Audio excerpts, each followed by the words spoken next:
বাংলা সাহিত্যের ইতিহাসে সুকান্ত ভট্টাচার্য এক উজ্জ্বল নক্ষত্র। সুকান্ত ভট্টাচার্য একজন কবিই নন, তিনি মাত্র 21 বছর বয়সে স্বপ্ন জীবনে রেখে গেছেন তীব্র বিপ্লবী চেতনা, সংগ্রামের গান ও মানবাধিকারের অনন্য দলিল। সুকান্ত ভট্টাচার্যের কবিতা যেন আগুনে দগ্ধ এক সময়ের প্রতিবাদী কণ্ঠ, যে কণ্ঠ মানুষের মুক্তি, সমতা ও ন্যায়ের স্বপ্নে গভীরভাবে বিশ্বাসী। সুকান্ত ভট্টাচার্য জন্মগ্রহণ করেন 1926 সালে 15ই আগস্ট কলকাতার কালীঘাটে,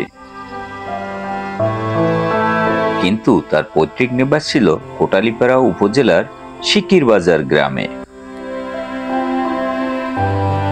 হ্যাঁ বন্ধুরা, আমি এখন দেখেন সুকান্ত ভট্টাচার্যের বাড়িতে কি সুন্দর সবুজের সমারোহের মধ্যে অবস্থিত কবি সুকান্ত ভট্টাচার্যের বাড়িটি। চারদিকে ফুলের বাগান এবং চারদিকের গাছপালা আপনাকে মুগ্ধ করবে, এটা আমি সত্যিকারেই আশাবাদী। সুকান্ত ভট্টাচার্য মূলত শ্রমজীবী মানুষের কথা বলে। তার কবিতায় ক্ষুধার্ত মানুষের দাবি, শোষিতদের কান্না আর স্বাধীনতার তীব্র আকাঙ্ক্ষা এক অনবদ্য শক্তিতে উদ্ভাসিত হয়েছে। সুকান্ত ভট্টাচার্যের অন্যতম কবিতা হচ্ছে ছাড়পত্র, যেখানে তিনি নিজেকে ঘোষণা করেছেন, আমি অনিকেত দেশের প্রতিনিধি। এ যেন সমগ্র বঞ্চিত মানুষের কথাই তিনি বলে গেছেন তার কবিতার মধ্যে দিয়ে। দ্বিতীয় বিশ্বযুদ্ধের প্রেক্ষাপটে জন্ম নেওয়া তার কবিতাগুলো মানবতার প্রতি গভীর মর্মত্ববোধ জাগায়। যুদ্ধের ধ্বংস, দুর্ভিক্ষের করালো ছায়া এবং সমাজের অসাম্য তার কলমকে করেছে আরো ধারালো। কবি সুকান্ত ভট্টাচার্য বিশ্বাস করতেন সাহিত্যের মূল শক্তি সত্যের প্রতি প্রতিশ্রুতিতেই।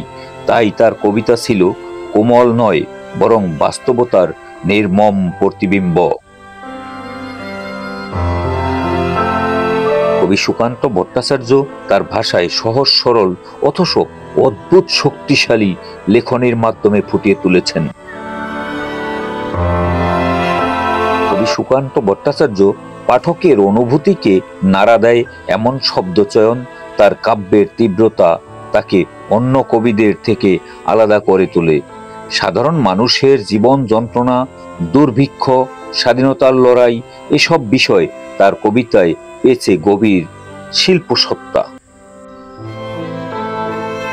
এখানে দেখতে পাচ্ছেন এই সেই কবি সুকান্ত ভট্টাচার্যের মন্দির। এখানে তার পৈতৃক পূর্বপুরুষেরা পূজা অর্চনা করত এবং তার বাড়িটি পাশেই এখনো অক্ষত অবস্থায় পড়ে রয়েছে অযত্নে, অবহেলায়।